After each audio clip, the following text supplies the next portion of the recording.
Hey guys, how's it going? Welcome to my video. Alright, so I just want to talk about this issue that came up again. I know it's dark out, it's 5:51, and apparently my camera is having issues focusing. So I am almost at the end of a 300-mile drive. About 50 miles ago, this issue came up again. I had this issue like 3 weeks ago. I had this issue 3 weeks ago, and originally I thought it might have been the fan that was the issue.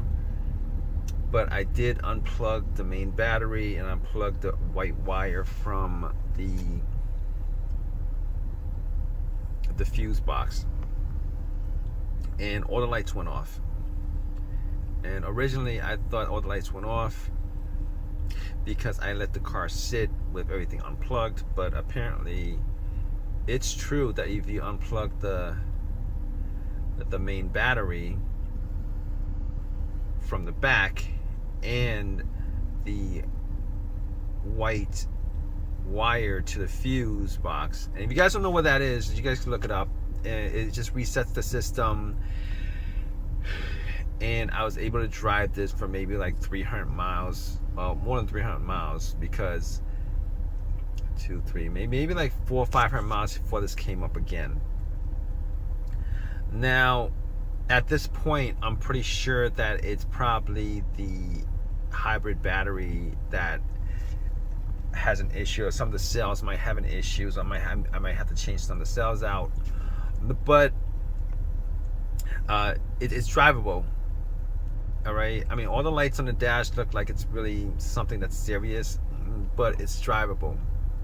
Obviously, you're gonna want to change whatever. You're gonna have to want to change out the cells that's bad on the battery. You're gonna change out the battery altogether. But if you guys aren't going too far, if you guys aren't taking a drive from coast to coast, or from, if you guys aren't taking like 300, 400 mile drives at any one point, I'm pretty sure you guys could just constantly, reset it or whatever, and you guys could drive for months with this issue.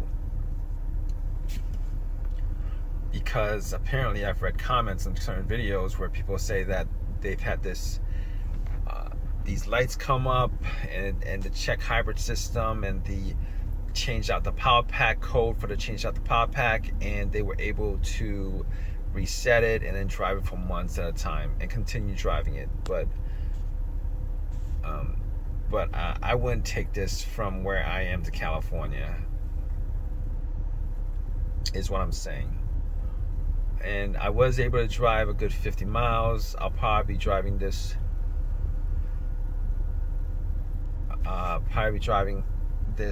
until the end of the trip.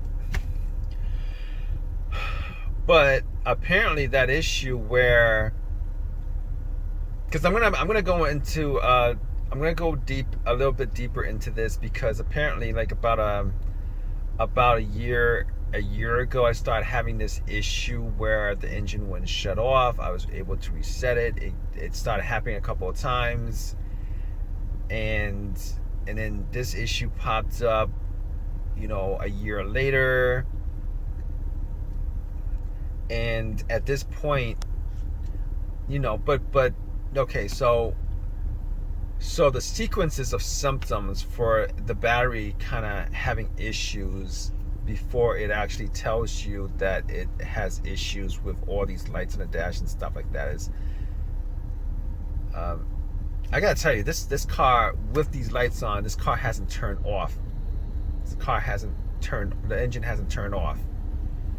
All right, so it means that probably the battery is not charging correctly or whatever, and that's what it probably means.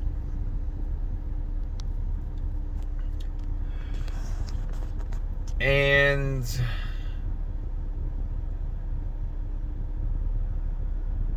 okay, so So I had that issue where the engine wouldn't shut off, and then later on I started having issues where, well, before these lights came on, like maybe like a month or two, maybe like a month before that I had these issues, these lights on for the first time. The shifting was kind of weird. I drive this car every day. The shifting started, from battery to, I would say from electric to when it switches over to the gas combustion engine. It's not as smooth. It's not rough, but it's not a smooth transition. You can feel it like a millisecond of it transitioning. And I noticed that, for the last couple of days, it's gone a bit more noticeable. It's not really bad, but you can feel the transition. Normally you can't feel. Normally the transition is pretty smooth, but it's not that it's not smooth, but it's more noticeable. And then this happened. Now I could erase this. I have like about 203,000 miles. 203,000 miles. And apparently that's when it's a 2010. It's now 2022. It's 12 years. 203,000 miles. Apparently the battery needs to be changed out. Apparently that's like the time, the duration that the battery has. But what I'm gonna do is I'm gonna figure out what to do with the battery situation. But I can still drive it. I can still drive with all these lights on. But the cars, with all these lights on, the engine's not gonna turn off. Okay, once you erase all these codes, the hybrid battery is gonna cycle on and off automatically like it did before, hopefully, I think. But I just want to give you guys a little bit of insight into this situation. I'm sure it happens to a ton of people, but I just want to give you guys a little insight into this issue. All right. If you guys have any questions, definitely leave a question in the comment section. Please subscribe. Please give me a thumbs up. All that good stuff. All right, guys. Take care.